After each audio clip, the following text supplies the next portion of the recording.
ನಟಿ Ranya Rao gold smuggling ಕೇಸ್ಗೆ ದೊಡ್ಡ ತಿರುವು ಸಿಕ್ಕಿದೆ. ಒಂದ್ ಕಡೆ ಈಕೆಯ ಅಕ್ರಮದ ಹಿಂದೆ ಕಾಂಗ್ರೆಸ್ನ ಸಚಿವರಿದ್ದಾರೆ ಅನ್ನೋ ಆರೋಪ ಸಂಚಲನ ಸೃಷ್ಟಿಸ್ತಾ ಇರುವಾಗಲೇ ಪ್ರಕರಣದಲ್ಲಿ ಸಿಬಿಐ ಹಾಗೆ ಇಡಿ ಎಂಟ್ರಿ ಕೊಟ್ಟು ರೇಡ್ ಕೂಡ ಮಾಡಿದೆ. ಇದರ ನಡುವೆ ರನ್ಯಾ ರಾವ್ ಮತ್ತಾಕೆಯ ಬಾಯ್ ಫ್ರೆಂಡ್ ತರುಣ್ನ ವಿರಾಟ್ ರೂಪ, ಇವ್ರ ಬಂಡವಾಳ ಇದೀಗ ಮತ್ತಷ್ಟು ಬಯಲಾಗ್ತಾ ಇದೆ.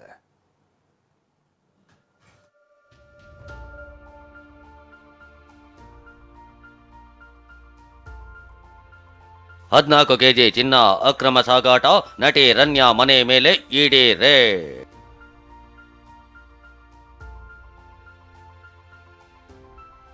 ಸಿಬಿಐನಿಂದ ಎಫ್ಐಆರ್, ಬಂಗಾರದ ಬಲೆಯಲ್ಲೇ ತಂದೆ, ಗಂಡ, ಬಾಯ್ ಫ್ರೆಂಡ್.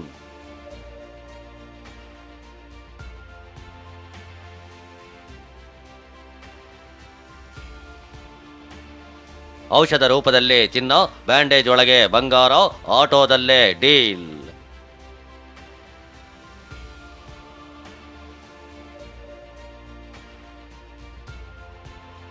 ಡಿಆರ್ಐ, ಸಿಬಿಐ, ಇಡಿಯಿಂದ ಜಾಲಾಟ, ದೊಡ್ಡವರಿಗೂ ಹುಟ್ಟಿದೆ ನಡುಕ. ಒಂದೇ ವಿಷಯಕ್ಕೆ ಎರಡು ಕಡೆ ಎನ್ಕ್ವೈರಿ ಆಗೋದಿಲ್ಲ, ಆಗಬಾರ್ದು ಅಂತೇಳಿ ಅದನ್ನ ವಿಡ್ರಾ ಮಾಡಿದ್ರು. ಯಾರನ್ನೂ ಒಂದು ರಕ್ಷಿಸಲಿಕ್ಕೆ ಹೊರಟಿರುವಂತಹದ್ದಂಗೆ ಬಹಳ ಸ್ಪಷ್ಟವಾಗಿ ಕಾಣ್ತದೆ. ರಾಜಕಾರಣಿಯೊಬ್ಬರ ಮಗನ ಹೆಂಡತಿ, ದೊಡ್ಡ ದೊಡ್ಡ ನಾಯಕರ ನಂಟು ಮತ್ತು ಸಚಿವರೇ ಶ್ರೀರಕ್ಷೆ ಕೊಟ್ಟ ಆರೋಪ. ಇಷ್ಟೆಲ್ಲ ಲಿಂಕ್ ಇರುವ ನಟಿ ರನ್ಯಾಳ ಅಕ್ರಮ ಚಿನ್ನದ ಸಾಗಾಟ ಪ್ರಕರಣ ಹೊಸ ತಿರುವಿಗೆ ಬಂದಿದೆ. ಯಾಕಂದ್ರೆ ಡಿಆರ್ಐ ಬಳಿಕ ಪ್ರಕರಣಕ್ಕೆ ಸಿಬಿಐ ಮತ್ತು ಇಡಿ ಎಂಟ್ರಿ ಹೊಡೆದಿದೆ. ಸಿಬಿಐ ಕೂಡ ಎಫ್ಐಆರ್ ದಾಖಲು ಮಾಡಿಕೊಂಡಿದೆ. ಇಡಿ ಕೂಡ ರೇಡ್ ಮೇಲೆ ರೇಡ್ ಮಾಡಿ ನಟಿ ರನ್ಯಾ ಮತ್ತಾಕೆ ಜೊತೆಗೆ ನಂಟು ಹೊಂದಿರುವವರ ಬೆವರು ಕೀಳುವಂತೆ ಮಾಡಿದೆ. ರನ್ಯಾ ಮತ್ತು ರನ್ಯಾಳ ಬಾಯ್ ಫ್ರೆಂಡ್ ನಿವಾಸದ ಮೇಲೆ ಇಡಿ ರೇಡ್. ರನ್ಯಾ ಕೇಸ್ನಲ್ಲಿ ಮೇಲ್ನೋಟಕ್ಕೆ ಅಕ್ರಮ ಹಣ ವರ್ಗಾವಣೆ ಆಗಿರೋದು ದೃಢವಾಗಿದೆ. ಸಿಬಿಐನಲ್ಲಿ ದಾಖಲಾಗಿರೋ ಎಫ್ಐಆರ್ ಮತ್ತು ಡಿಆರ್ಐನಲ್ಲಿ ದಾಖಲಾಗಿರೋ ಕೇಸ್ ಆಧಾರದ ಮೇಲೆ ಇಡಿ ಇಸಿಐಆರ್ ದಾಖಲಿಸಿದೆ. ಇಂದು ಇಡಿ ರನ್ಯಾ ಮತ್ತಾಕೆಯ ಬಾಯ್ ಫ್ರೆಂಡ್ಗೆ ಸೇರಿದ ಒಟ್ಟು 8 ಸ್ಥಳಗಳ ಮೇಲೆ ದಾಳಿ ನಡೆಸಿದೆ. ನಂದವಾಣಿ ಮ್ಯಾನ್ಷನ್ ಅಪಾರ್ಟ್ಮೆಂಟ್ನಲ್ಲಿರೋ ರನ್ಯಾ ಫ್ಲಾಟ್, ಶೇಷಾದ್ರಿಪುರಂನಲ್ಲಿರುವ ತರುಣ್ ನಿವಾಸದ ಮೇಲೂ ದಾಳಿ ಮಾಡಿದೆ.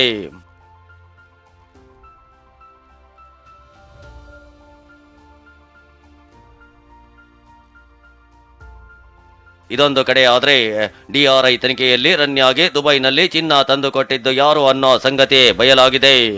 ಅದೇನು ಅಂತ ತೋರಿಸ್ತೀವಿ ನೋಡಿ.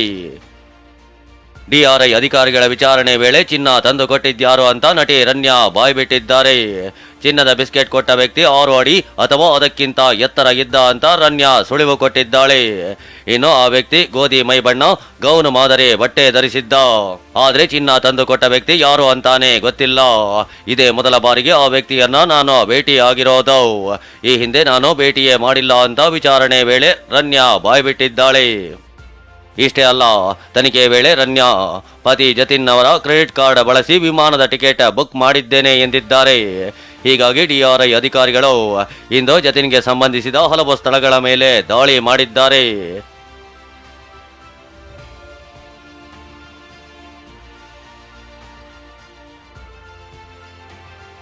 ಯೂಟ್ಯೂಬ್ ನೋಡಿ ಗೋಲ್ಡ್ ಸ್ಮಗ್ಲಿಂಗ್ ತರಬೇತಿ.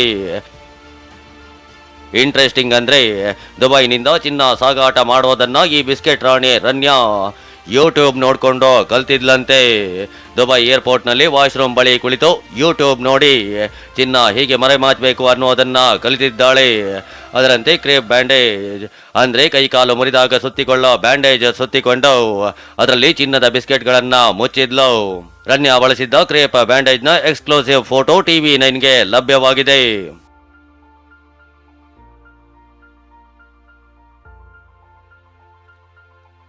ಆಟೋದಲ್ಲಿ ಚಿನ್ನ ಇಟ್ಟಿದ್ರೆ ಕೆಲಸ ಫಿನಿಶ್, ಟಾಸ್ಕ್ ಫೇಲ್ ಆಗಿದ್ದು ಹೇಗೆ? ದುಬೈನಿಂದ ಬೆಂಗಳೂರಿಗೆ ಚಿನ್ನ ತಂದಿದ್ದ ರನ್ಯಾಗೆ ಬೆಂಗಳೂರಿಗೆ ಬಂದ ಬಳಿಕ ಏನ್ ಮಾಡಬೇಕು ಅನ್ನೋದನ್ನು ತಿಳಿಸಲಾಗಿತ್ತು. ಆದ್ರೆ ಟಾಸ್ಕ್ ಫೇಲ್ ಆಗಿತ್ತು. ಏನದೋ ಟಾಸ್ಕ್ ತೋರಿಸ್ತೀವಿ ನೋಡಿ. ಬೆಂಗಳೂರಿಗೆ ತಂದ ಚಿನ್ನವನ್ನ ಏನು ಮಾಡಬೇಕು ಅಂತ ವ್ಯಕ್ತಿಯೊಬ್ಬ ರನ್ಯಾಗೆ ಕರೆ ಮಾಡಿ ಮಾಹಿತಿ ನೀಡಿದ್ದ. ಅದೇನಂದ್ರೆ ಚಿನ್ನ ತಗೊಂಡು ಏರ್ಪೋರ್ಟ್ನಿಂದ ಟೋಲ್ ಗೇಟ್ ವರೆಗೂ ಪೊಲೀಸ್ ಜೀಪ್ನಲ್ಲಿ ಬರಬೇಕು. ಸಿಗ್ನಲ್ ಪಾಸ್ ಆದ್ಮೇಲೆ ಸರ್ವಿಸ್ ರೋಡ್ನಲ್ಲಿ ಆಟೋ ರೆಡಿ ಇರುತ್ತೆ. ಸಿಗ್ನಲ್ ಪಾಸ್ ಆಗ್ತಾ ಇದ್ದಂತೆ ಸರ್ವಿಸ್ ರೋಡ್ನಲ್ಲಿ ರೆಡಿ ಇರ್ತಿದ್ದ ಆಟೋದಲ್ಲಿ ಹತ್ತಿ ಕೂರ್ಬೇಕು. ಬಳಿಕ ಚಿನ್ನವನ್ನ ಆಟೋದಲ್ಲಿಗೆ ಇಟ್ಟು ಹೋಗಬೇಕು ಅಂತ ರನ್ಯಾಗೆ ಸೂಚನೆ ನೀಡಲಾಗಿತ್ತು. ಈ ಟಾಸ್ಕ್ ಮುಗಿಸಿದ್ರೆ ರನ್ಯಾಳ ಚಿನ್ನದ ಅಕ್ರಮ ಸಾಗಾಟದ ಟಾಸ್ಕ್ ಎಂಡ್ ಆಗ್ತಿತ್ತು. ಆದ್ರೆ DRI ಅಧಿಕಾರಿಗಳು ರನ್ಯಾಳನ್ನ ಏರ್ಪೋರ್ಟ್ನಲ್ಲೇ ಲಾಕ್ ಮಾಡಿದ್ರು. ಸದ್ಯ ರನ್ಯಾಗೆ ಪ್ರೋಟೋಕಾಲ್ ವ್ಯವಸ್ಥೆ ಸೂಚಿಸಿದ್ದ DGP ರಾಮಚಂದ್ರ ರಾವ್ಗೂ ಸಂಕಷ್ಟ ಎದುರಾಗಿದೆ. ಪ್ರೋಟೋಕಾಲ್ ದುರ್ಬಳಕೆ ಬಗ್ಗೆ ಹೆಚ್ಚುವರಿ ಮುಖ್ಯ ಕಾರ್ಯದರ್ಶಿ ಗೌರವ್ ಗುಪ್ತಾ ತನಿಖೆ ನಡೆಸುತ್ತಿದ್ದಾರೆ. ರಾಮಚಂದ್ರ ರಾವ್ರನ್ನು ವಿಚಾರಣೆಗೆ ಒಳಪಡಿಸಲಿದ್ದಾರೆ. ಇನ್ನೊಂದು ಕಡೆ ರನ್ಯಾ ಸ್ನೇಹಿತ ತರುಣ್ ರಾಜ್ ಮತ್ತಷ್ಟು ನಂಟು ಹೊರಬಿದ್ದಿದೆ. ತರುಣ್ ರಾಜ್ ಅಸಲಿಗೆ ತೆಲುಗಿನ 3-4 ಸಿನಿಮಾದಲ್ಲೇ ನಟಿಸಿದ್ದಾರೆ.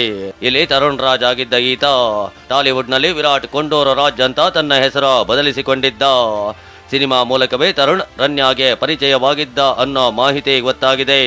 ಅಲ್ಲದೆ ಈತನೇ ದುಬೈನಲ್ಲಿ ಗೋಲ್ಡ್ ಖರೀದಿ ಟ್ರಾನ್ಸ್ಪೋರ್ಟ್ ನೋಡಿಕೊಳ್ತಿದ್ದ ಅನ್ನೋದು ಸಹ ಗೊತ್ತಾಗಿದೆ. ಹೀಗಾಗಿ ಇಡಿ ಅಧಿಕಾರಿಗಳು ತರುಣ್ ನಿವಾಸದ ಮೇಲೂ ದಾಳಿ ಮಾಡಿದ್ದಾರೆ.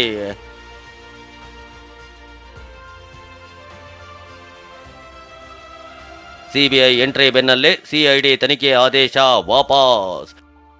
ವಿಷಯ ಅಂದ್ರೆ ಸಿಬಿಐ ಇಡಿ ಎಂಟ್ರಿ ಬೆನ್ನಲ್ಲೇ ರಾಜ್ಯ ಸರ್ಕಾರ ತನ್ನ CID ತನಿಖೆ ಆದೇಶವನ್ನ ವಾಪಸ್ ಪಡೆದಿದೆ. ಇದೇ ವಿಚಾರ ಇಟ್ಕೊಂಡು ವಾಗ್ದಾಳಿ ನಡೆಸಿರುವ ಕೇಂದ್ರ ಸಚಿವ ಪ್ರಹ್ಲಾದ್ ಜೋಶಿ ಯಾರನ್ನೋ ರಕ್ಷಿಸೋ ಕೆಲಸ ಆಗ್ತಿದೆ ಎಂದಿದ್ದಾರೆ. ಆದರೆ ಗೃಹ ಸಚಿವ ಪರಮೇಶ್ವರ್ ಯಾವುದೇ ಒತ್ತಡಕ್ಕೆ ವಾಪಸ್ ಪಡೆದಿಲ್ಲ ಎಂದಿದ್ದಾರೆ. ರನ್ಯಾರಾವ್ ಪ್ರಕರಣದೊಳಗೆ ರಾಜ್ಯ ಸರ್ಕಾರ ಅದನ್ನು ನಿರ್ವಹಿಸಿರುವಂಥ ರೀತಿ, ಹ್ಯಾಂಡಲ್ ಮಾಡ್ತಾ ಇರುವಂಥ ರೀತಿಯನ್ನು ನೋಡಿದ್ರೆ ಯಾರನ್ನೂ ಒಂದು ರಕ್ಷಿಸಲಿಕ್ಕೆ ಹೊರಟಿರುವಂಥದ್ದಂಗೆ ಭಾಳ ಸ್ಪಷ್ಟವಾಗಿ ಕಾಣ್ತದೆ. ಮತ್ತು ಪುಂಖಾನುಪುಂಖವಾಗಿ DPRನವ್ರು ಮಾಡಲಿ ಅಂತೇಳಿ DPR ಒಂದು ಆದೇಶ ಮಾಡಿದ್ರು. ಒಂದೇ ವಿಷಯಕ್ಕೆ 2 ಕಡೆ ಎನ್ಕ್ವೈರಿ ಆಗೋದಿಲ್ಲ, ಆಗಬಾರ್ದು ಅಂತೇಳಿ ಅದನ್ನು ವಿಡ್ರಾ ಮಾಡಿದ್ರು. ಇಲ್ಲ ಯಾವ ಒತ್ತಡನೂ ಇಲ್ಲ ರೀ, ನಮ್ಗೆ ಮಾಡೋಕ್ಕೂ ಯಾರು ಒತ್ತಡ ಮಾಡಿಲ್ಲ, ನಮಗೆ ತೆಗಿಯೋಕ್ಕೂ ಯಾರು ಇಷ್ಟೇ ಆಗಿರೋದು. There is no confusion. ಅದೇನೇ ಆಗ್ಲಿ, ದಿನಕ್ಕೊಂದರಂತೆ ಕ್ಷಣಕ್ಕೊಂದರಂತೆ ರನ್ಯಾ ಕೇಸ್ಗೆ ತಿರುವು ಸಿಗ್ತಾ ಇದೆ. ತನಿಖೆಯಲ್ಲಿ ಸ್ಫೋಟಕ ಮಾಹಿತಿಗಳೇ ಹೊರಬೀಳ್ತಿವೆ. ಸದ್ಯ ಇಡಿ CBI ಎಂಟ್ರಿ ಆಗಿರೋದ್ರಿಂದ ದೊಡ್ಡವರ ಬುಡಕ್ಕೂ ಈ ಕೇಸ್ ಬರುತ್ತಾ ಕಾದು ನೋಡಬೇಕಿದೆ. ಪ್ರಜ್ವಲ್, TV9 ಬೆಂಗಳೂರು.